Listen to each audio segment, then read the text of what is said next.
everything is bad. That is literally true. But here's the thing.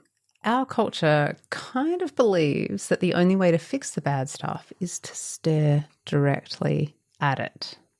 Relentlessly. As if our sheer focus could solve it, or at least prove we're not part of the problem, right? But we have a different take. It might ruffle some feathers, though, but we do have a different take. The system expects resistance. It does not expect abandonment. And we do believe in resistance as in activism. Don't worry, that's part of the whole thing. But there are other ways to show up besides resistance, ways that include beauty and joy and gladness. Today on Bewildered, we're talking about what it means to be the change without being consumed by what's wrong, about how creativity might be more revolutionary than resistance, about tending a garden as activism, about otters, yes. Always otters, yes. A little bit about garlic will be in there. And about how I was out of the country. No one can blame her. She was out of the country. Out of the country. So join us as we ask, how do we come to our senses? And what if that's exactly where the revolution begins? Woo-ha. Hi, I'm Martha Beck. And I'm Rowan Mangan, and this is another episode of Bewildered, the podcast for people trying to figure it out, figure it in, figure it upside down and inside out. Have you figured it out yet? Oh, no, I figured it out years ago. I just keep this going as a kind of gimmick for the show. That's why we pay you the big bucks. That's why they pay me the big bucks. What are you trying to figure out, actually? I'm actually trying to figure out, being a lesbian parent is, it's very rewarding and it has interesting moments. So our daughter at time of forthcoming anecdote was 4 and a bit. We had a nice day. We had to get out of our house because potential buyers were coming to it. So we went to a park, and in order to, tire out the child, that sort of thing. A lot of other people had the same idea. Many people are at the park. Picture it. Sunny day, children delightfully playing everywhere. Parents kind of awkwardly following their kids around in that awkward way you do at a playground where you're not climbing on the things but you're sort of standing near them. There was blessedly nearby a block of public toilets. Is that what we call them in this country? No, but it's so charming that you do it. What do you call it? I'm not going to tell you. I love it. I love you calling them a block of toilets. A block of toilets. Sounds like a child's toy. I love it. Public toilets. You all know what I mean anyway. Lila needed to use one. Many other children also needed to use one. There was every stall in this, sizable public toilet block was full with a small child and a parent. And there was a lot of conversation going on, mostly describing what was happening, giving direction, giving coaching, begging them not to open the door while mum had a chance to pee, all of that sort of thing. And then how sometimes for no reason a silence falls in a group, like that's all talking, and then there's inexplicably a silence. And at that moment, Lila, for the first time in her life, vocalized the thought, why don't I have a dad? And I took a beat. I pulled up my pants because I felt like this was a conversation that, would go better if I had my pants pulled up.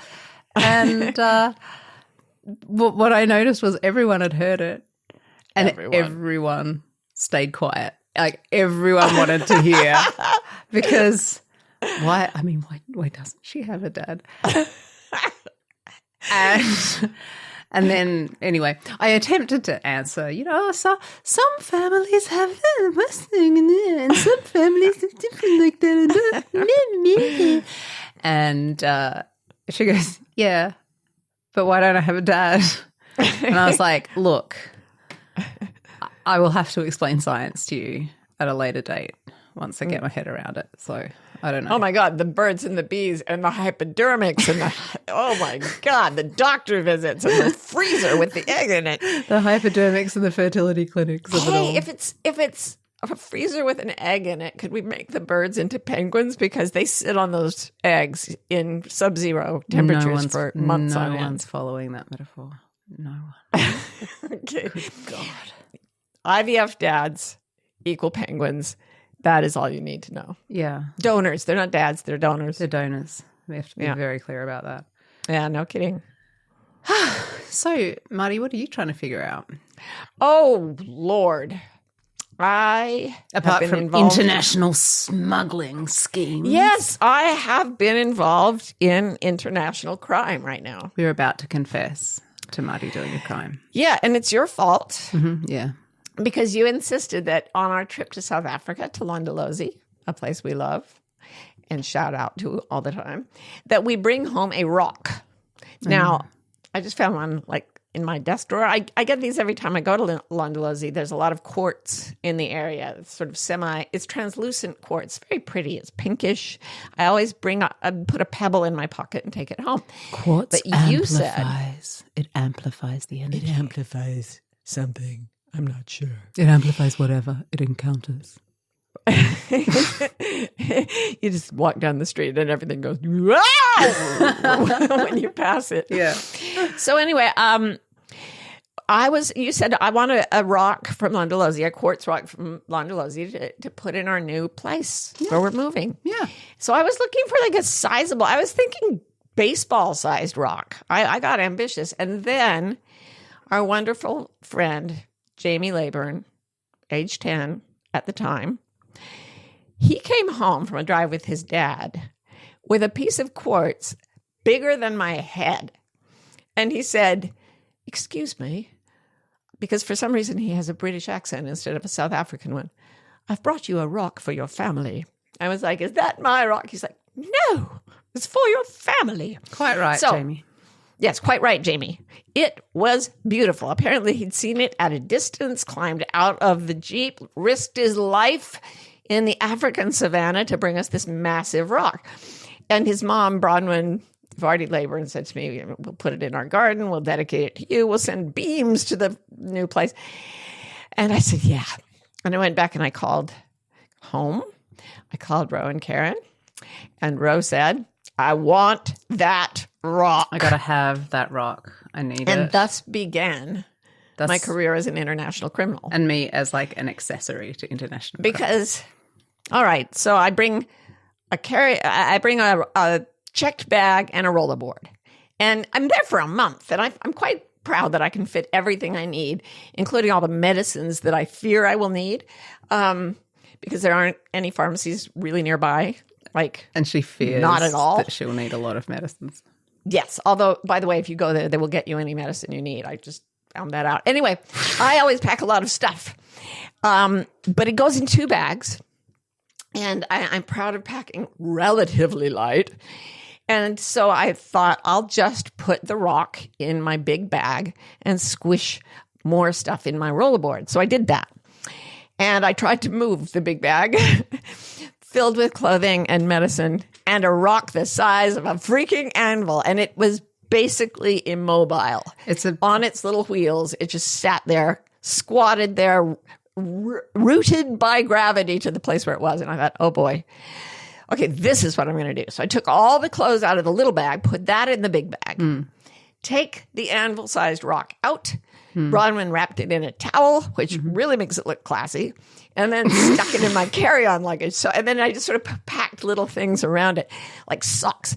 So now my entire carry-on luggage consists of a rock, a really, really big one. Rock and socks. Rocks and socks. And every time I let go of that bag on wheels, it would roll away from me rapidly in whatever direction gravity took it, because it was still extremely heavy. Like this poor man who tried to help me with it nearly killed himself. Anyway, I mean, just by trying to lift it. Sorry. Not because he was upset. Trigger warning. Oh, now that I'm a criminal, I just can't control it. Anyway, I drag my carry-on trying to make it look normal weight.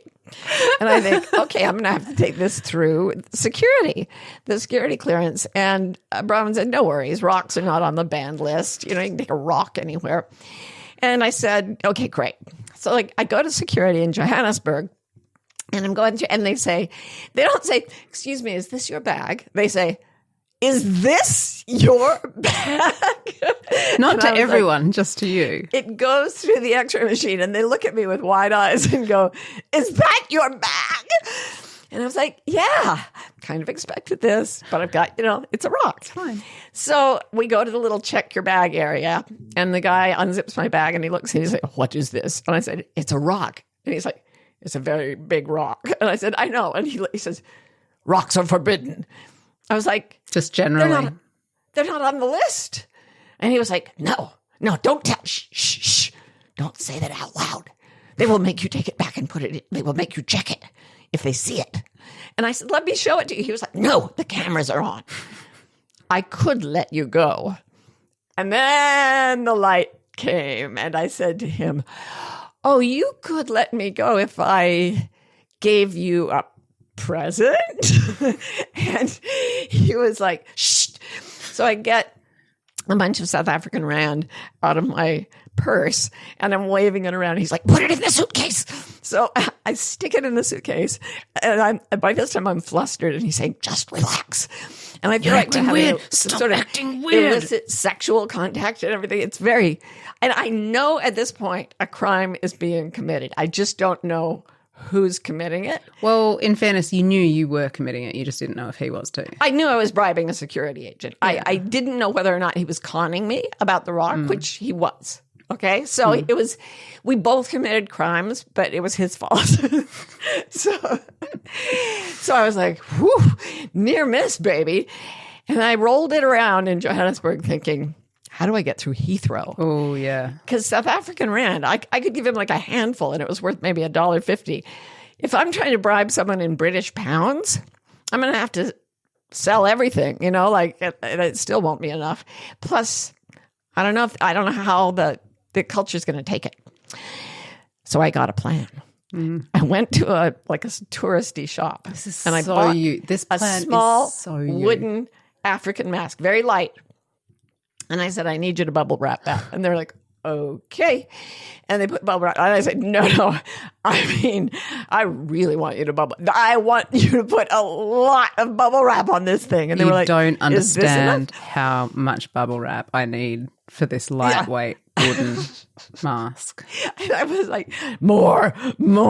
So finally they give me this huge ball of bubble wrap with nothing inside it, basically. And I take it to the airport lounge and I carefully peel off the tape and stick it to a table.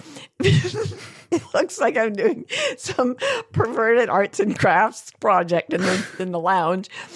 And then I take my rock out of my bag. I take it out of the towel.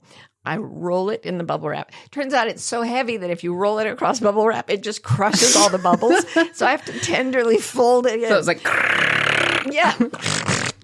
And then, so I wrap it gently. I tape it up and I put it back in my suitcase.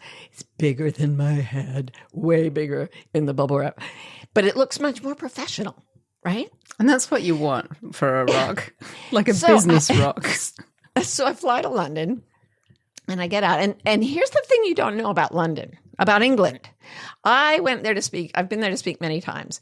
And I always thought they're going to laugh at me for being too woo-woo. I've been there many times. I didn't go there to speak, but I did end up speaking. I go there and then I say things. Then you're like, well, that's enough for me. What I found out doing like seminars in England is that they're super rational and critical and smart and highly educated with a huge streak of the woo-woo in their under the freaking culture. They've got the elves and the fairies and the Tolkien. I mean, where do you think Lord of the Rings came from? It came from England. Okay, so I'm going through the security thing in Heathrow with my massive anvil-sized rock. And they put it through, and the woman's eyes go wild, and she says, "Is that your bag?" And I was like, it's happening now. I'm going to go full life coach. So I said, "Yes, it is my bag. And you won't believe what I've got in it." And she's like, a semi-automatic. So she opens the bag, and there's this massive wad of bubble wrap that looks like it might contain a human head. But I stay real cheerful. Oh, yeah. And I'm like, it's a sacred crystal from Africa that I am going to put in the foundation of my new home. And she was like, "Oh, really? Why? I've heard that they have certain qualities." And I was like, "Oh, yes, believe it. Believe it." And she's like, "Well, how do I know it's really a quartz or a crystal?" I said, "Oh, I'll pull back the bubble wrap." So I pull back the bubble wrap, and there it is. And I'm like, "Isn't it beautiful? Isn't it magical?" And she's like, "Why, yes, it's quite lovely." And I said, "If you rub it, it will bring you happiness and good fortune and good health." And she's like, "May I?" And I said, "Sure, go for it." So she's rubbing the rock. Now all the other security guards have come in because they're very curious, and they all want a turn rubbing the rock. So everybody lines up, and I pull the bubble wrap back, and they're rubbing away at the rock, which at this point is starting to sound like a sexual reference. It always gets sexual at some point. And then somebody says, Can you give us a blessing?" And I was like, "You betcha." You're like, anything to stop you taking me to one of your little rooms I with know. my enormous God. contraband. Yes. So I said, I pulled up the first two words of Tsonga Shangan, which is the language spoken around Landalozi, which happened to be reparile nglofu, something like that. I don't know if I pronounced it right, but it sounded cool to me. It means good evening, elephant. That well-known African blessing. Good evening, elephant. So, and I knew that was not a crime because the fact is the placebo effect is extremely powerful. And unless they're listening to this and their illusions are blown out, the people at that security gate are having happier lives because they rubbed that rock. I think it's a crime anyway to tell people, to invite people to rub a rock. Like, I don't think even if their lives stayed the same, I don't think that would ever technically be a crime. Based on it. Yeah. So, I bribed a security guard. I lied to a whole bunch of other security people. I impersonated a mystical crystal monger. Mm-hmm. And now I have to go on with my life. It all went quite well, though. I got my rock. Yeah.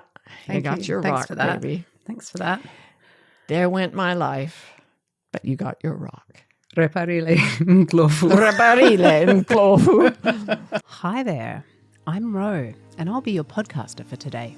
Do you know how to tip your podcaster? It's actually pretty easy. You can rate our pod with lots of stars. All your stars. You can review it with your best superlatives. You can even subscribe or follow Bewildered so you'll never miss an episode. Then, of course, if you're ready to go all in, our paid online community is called Wilder, a sanctuary for the bewildered. And I can honestly say it's one of the few true sanctuaries online. You can go to wildercommunity.com to check it out. Rate, review, subscribe, join, and you all have a great day now. So we have a topic. What? A topic? Yeah, most of them will probably have turned off by now. But hi, we are a podcast with a topic. We are professionals. Yeah. And our topic today? Our topic today is everything is bad. Stipulated. Thank you for being with us. Glad on this. you could be here. Yeah. All right. So let's dig in a little further. So everything is bad, stipulated. Mm-hmm. But there's a really strong cultural belief that we can only fix the bad things by riveting our attention onto them. Mm-hmm. Would you say that is a fair assessment, Marty Moo? Oh, yes. Yeah. Okay. Yeah. So then we may not say this bit out loud, but I think there's also a further belief that our fixation on the bad itself Yes. will, if not solve the problem, then kind of absolve us from being part of the problem and make us part of the solution. Yes. Like by default. Perseverate on the wrong thing and it will either end it or make you good. Just the perseveration. Yeah, like you're not complicit because you feel like shit about it. That's right. That's right. Yeah. It's like the guy who goes to the party and his mother doesn't want him to, and he says, "But I'm going anyway." And she says, "Okay, but at least you'll have a terrible time. You know, don't have fun." We have a different perspective, though, and this whole podcast is about like taking the cultural view that doesn't quite work and re-examining it to see what might work better. So our perspective on this topic is that just focusing all our attention on bad things, it doesn't work. It just flat out does not work. And we are little people pleasers who are aware that what we're going to say today could be controversial. And So I controversial. would like to say ahead of that, please don't hurt us. We're trying our hardest. That was controversial. Yeah, I know. Look. Why will it not work? Why is our controversial opinion true? Because when you meet the energy of bad with the energy of bad, nothing changes, right? Yeah. We have to do something different than what the system's doing. And what the system expects is that if it pulls the rope this way, you're going to pull the rope this way, and the tug of war can continue until the end of time. Our friend Boyd likes to quote, I think, Terence McKenna, who said, R.I.P., the system expects resistance. It does not expect abandonment. Okay. Now, before you get very upset with us, don't worry. We're not saying that we don't believe in activism. We do. We'll get to that. But there are ways of thinking about our activism and ways of taking action that we think could be more effective without the cultural view that riveting our attention on the negative will stop the negative. So I was thinking about this not too long ago. I went to the No Kings protest in our area. I was out of the country. I didn't go, but it's not because it was a long way and I had a rock. She would have been there, but she had a rock at the time. And I saw a woman who held a sign that said resist. And I love her. I didn't know her, but I love her. And I'm so glad she was there. And I totally know where she's coming from. And to a certain extent, I completely agree with her.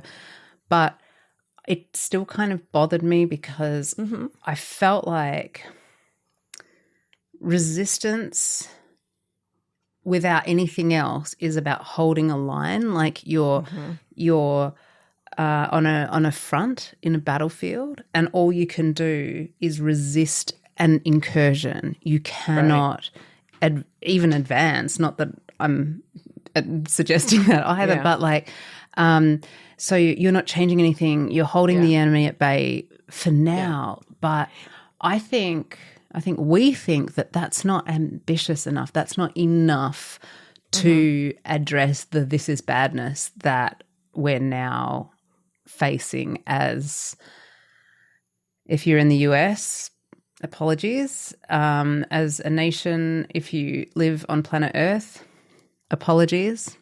As a species, as all, as a member of the all species, as a member of the ecosystem.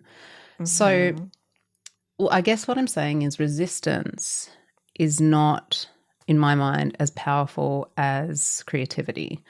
And, if our vibe is be the change you wish to see in the world,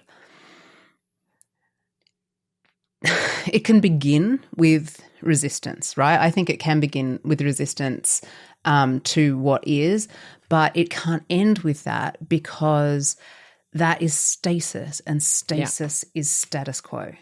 And that is so the history of the last 5,000 years. It's just round and round. Aggressive forces opposing each other, coming to stalemates, maybe wiping out huge chunks of human beings, and then putting exactly the same kind of system in its place, and the cycle starts again. Obligatory Chinese.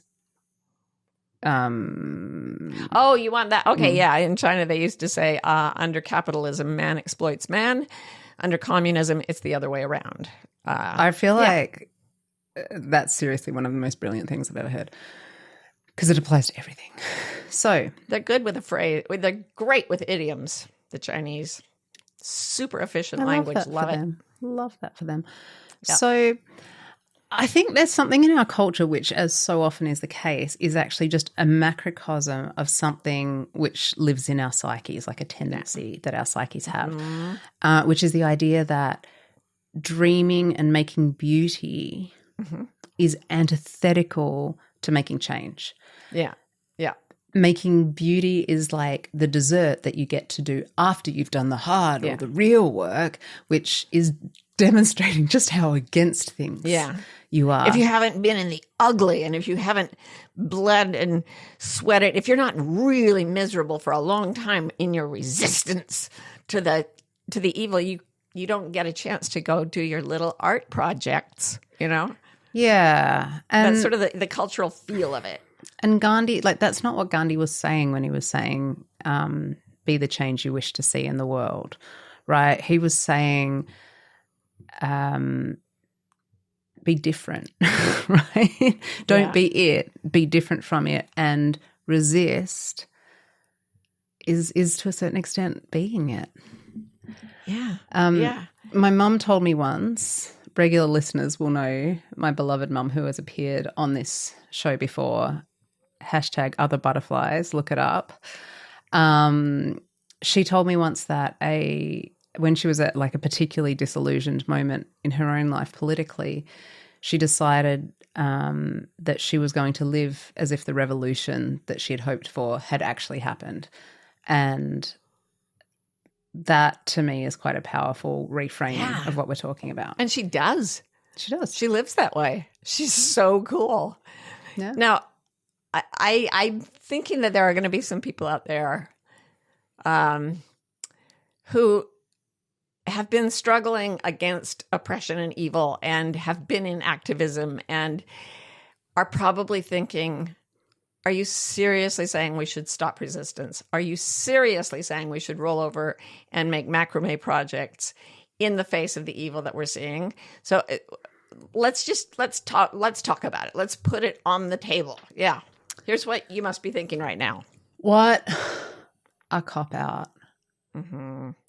Must be nice to be so privileged that you can just talk about peace and love and understanding because you know that they're not coming to beat down your door.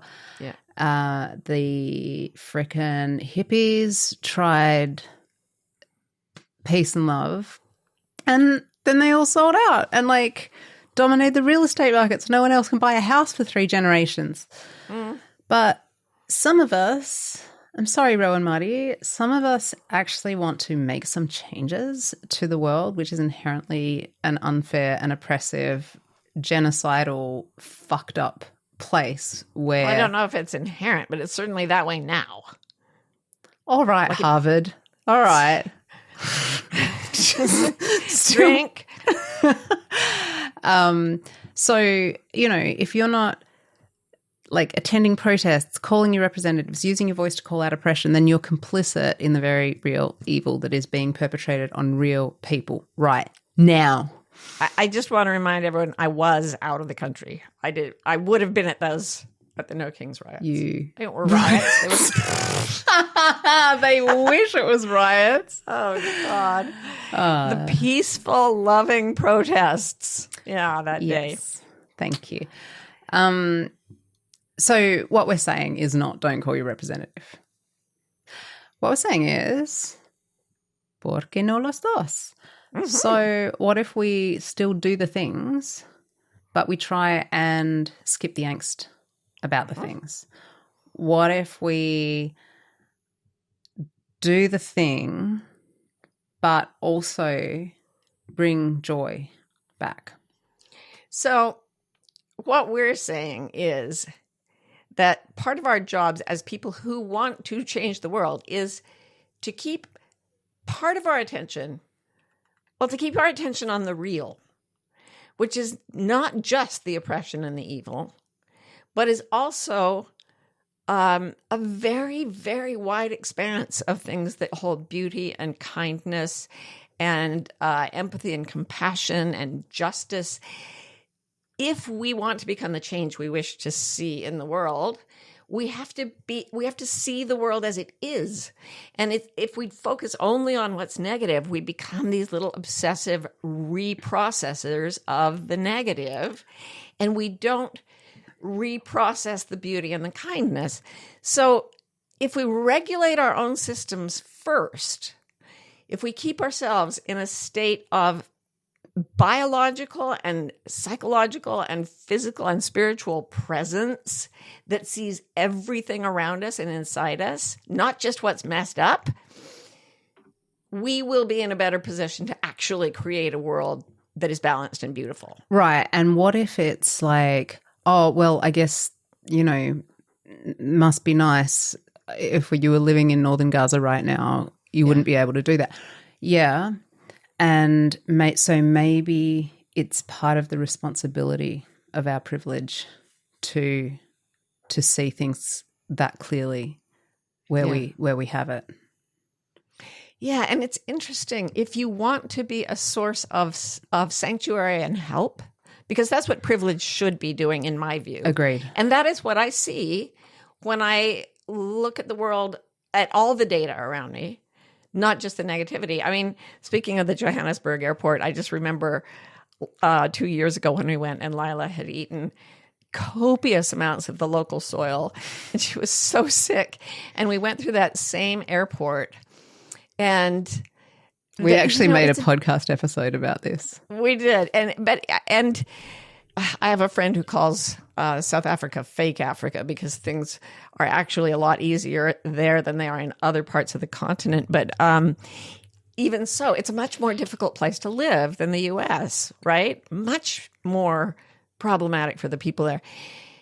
And compared to having a sick child in an American airport, it was an absolutely different experience. People were running to help. Yeah. Running out of their jobs to help us. Running down the whole airport to get fire so they could sterilize a spoon and get some medicine to put in her little tummy. And they did not even know us. And I was in there just weeping because here in this difficult place was so much beauty, so much love, so much selflessness.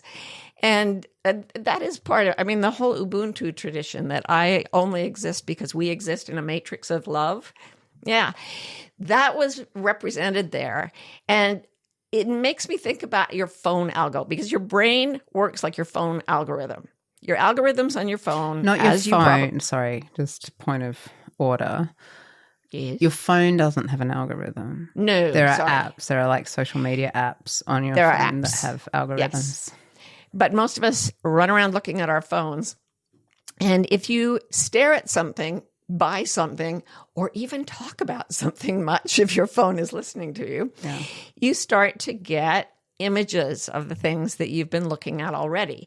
So everything, the algorithms are designed to notice what you're noticing and then give you more of what you're noticing so that you notice it more. And then it starts to get exponential. The more you focus on something, the more it's given to you. So the more you focus on it, So what this does is it feeds a little spiral in the brain that is going around and looking for things to be anxious about. And it's saying, okay, I'm very anxious about the darkness in the world. There is so much darkness. Oh my God, I just saw 90,000 more dark things. Now I'm really anxious. I'm going to really rivet it.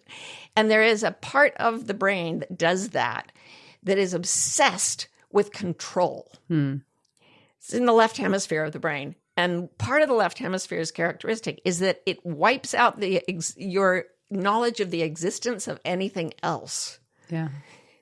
your right hemisphere doesn't have that quality. It's called a hemispatial neglect. So when you're using your whole brain and you're looking at everything and your attention is on everything in a kind of proportional way to what is actually happening, then what comes in is more real.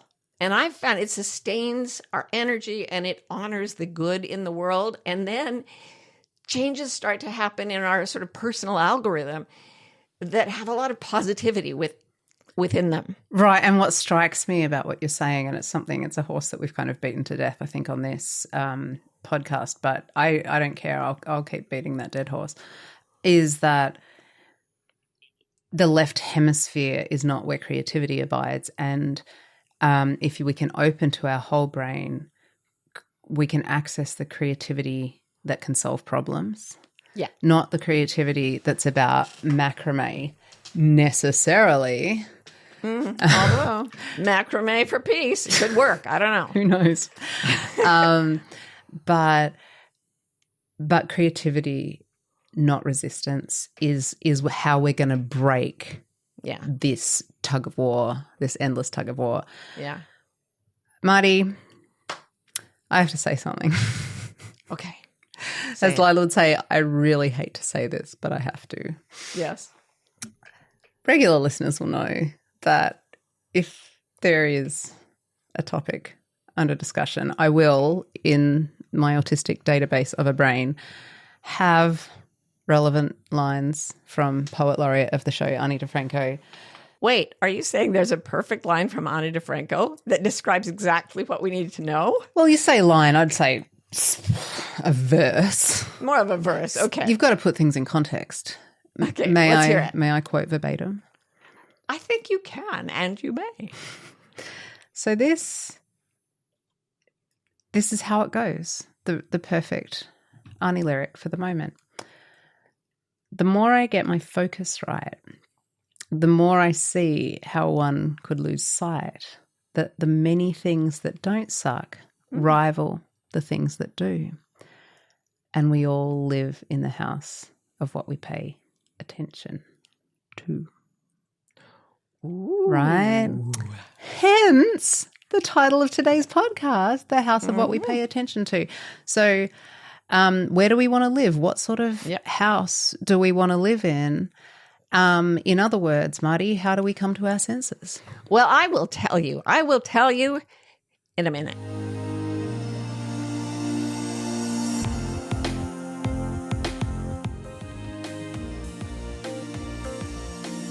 So, where do we want to live? How shall we decorate the house of what we pay attention to, Marty? I love the way you just put that. How shall we decorate the house? Yeah. It's like if you think about hanging pictures of the worst things in the world on the walls of your house, think how depressing your house would be. And yet we're doing that in this cultural. And it wouldn't help. It wouldn't help. Wouldn't help anyone right. to put their misery on your walls. So the idea is not that we stop looking at dark things. But in a way, contrast things that are dark and things that are light. If you're painting, like I like to do, you need the contrast, but you need all of it. You need everything, not just the fixation on what is negative. So this whole podcast is based on the idea that culture is about coming to consensus. So there are certain assumptions and beliefs that everyone shares, and we never question the veracity of these things because consensus makes them feel so true. But in this case, for example, and in many cases, it brings in a lot of bitter emotion, bitter experience, and then replicates it. Jung says what we resist persists. And so we resist, and the resistance persists. And it's exhausting and it's miserable. And it's only a partial view of any moment. For most of us, almost all our lives are spent in times and places that have a much richer palette of colors than just the negative ones. So we also say that the way home from just consensus, coming to consensus, is coming to our senses. And that means seeing everything around us right now, but everything. So I've talked about the brain this, the brain that. The left side of the brain only sees partial things. The whole brain sees things in a more complete way. And it's so interesting because even the focus on the brain is an example of our focus on the left hemisphere of the brain, which separates things from each other, analyzes, means cutting things up. So we talk about the brain as if it's not connected to every nerve in our bodies, but it's really the whole neurological system that runs our senses. So when you drop into your senses, you not only drop into the whole brain, you drop into the whole neurological system. And now you're touching, tasting, hearing, smelling. What did I leave out? Touch, taste, hearing, smell, sight. Taste. Did you say taste? Taste, whatever. Yes, the things that you use to experience the world. Yeah.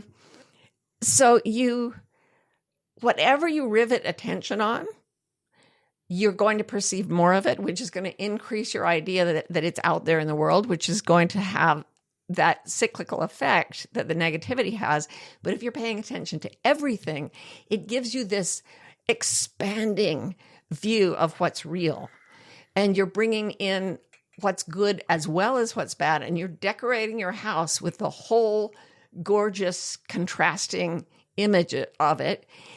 And you're living in the present moment with the way your body is meant to move through this sensory universe. And that experience of being present in your senses is delicious.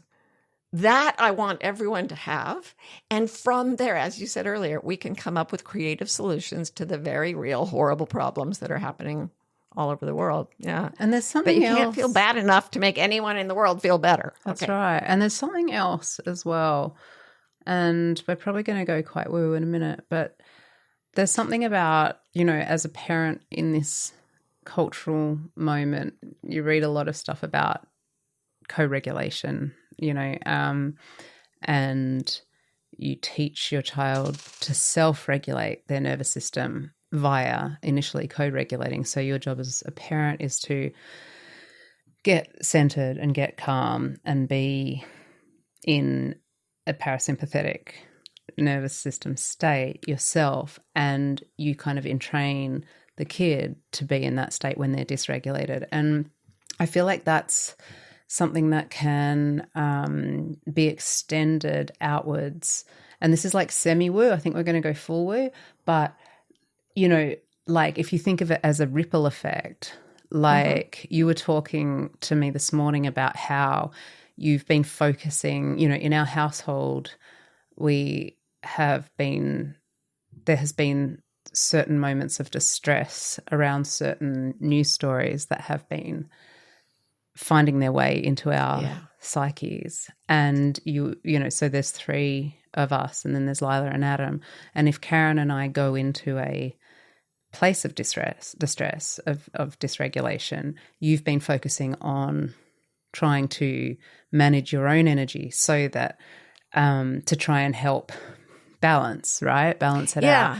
What I saw coming back from Africa was that you and Karen were in the other room and a news story came in that upset you. Lila was completely she didn't seem to be paying any attention to you. But as you didn't scream. There was this sick feeling of, I can't believe this has happened.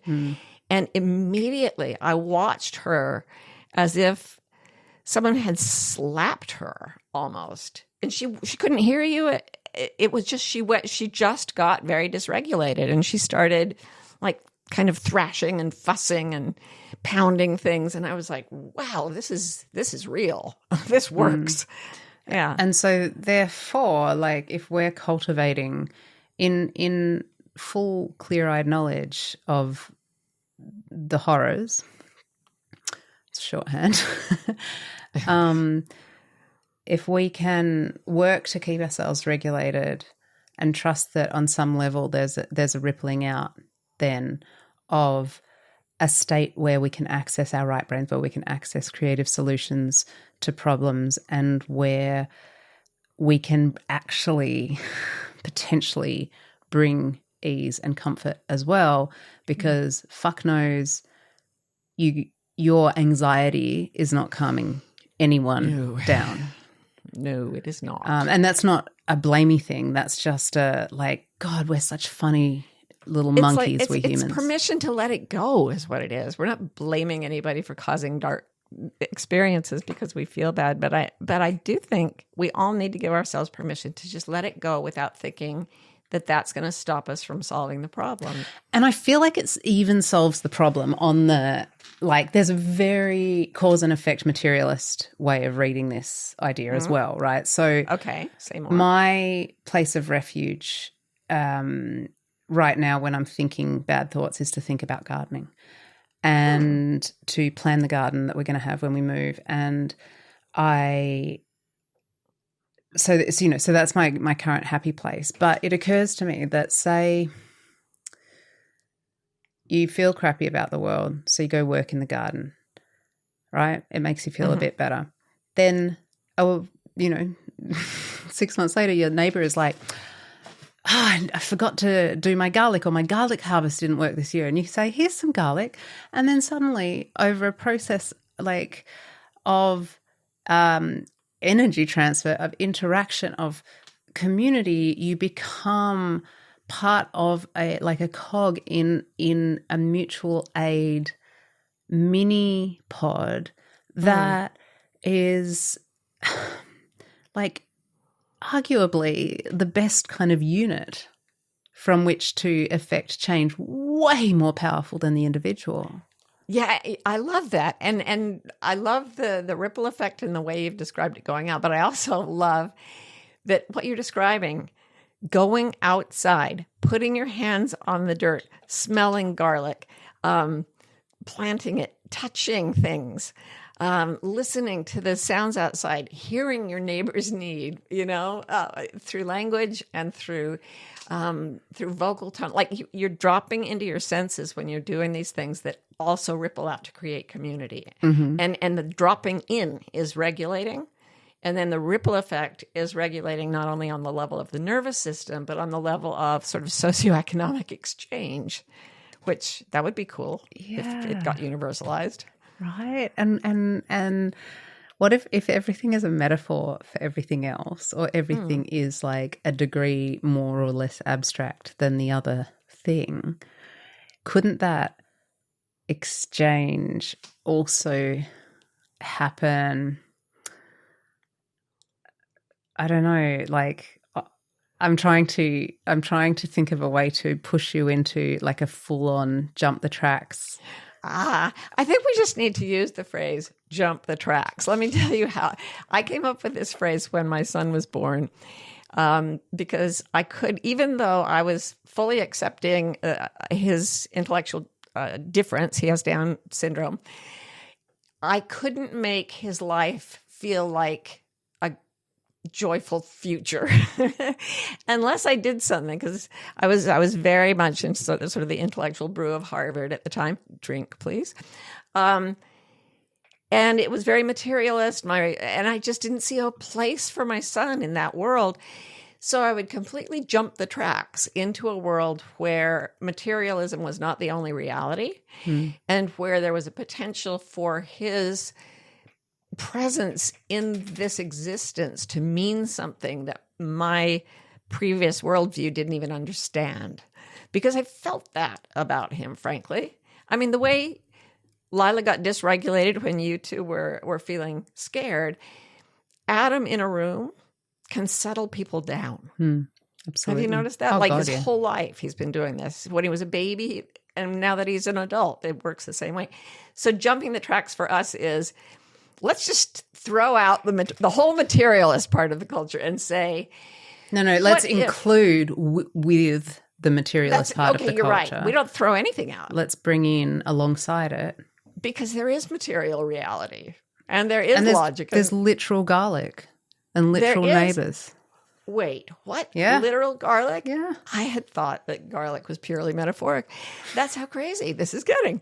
All right, so what if you've got a field effect happening, a morphogenic field, Rupert Sheldrake calls it, and he's actually a really smart guy, even though he's been mocked endlessly for being so woo-woo. He's a British scientist.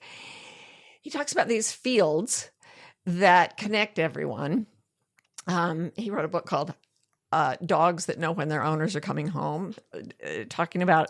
what's it about? I think it's about gardening, actually.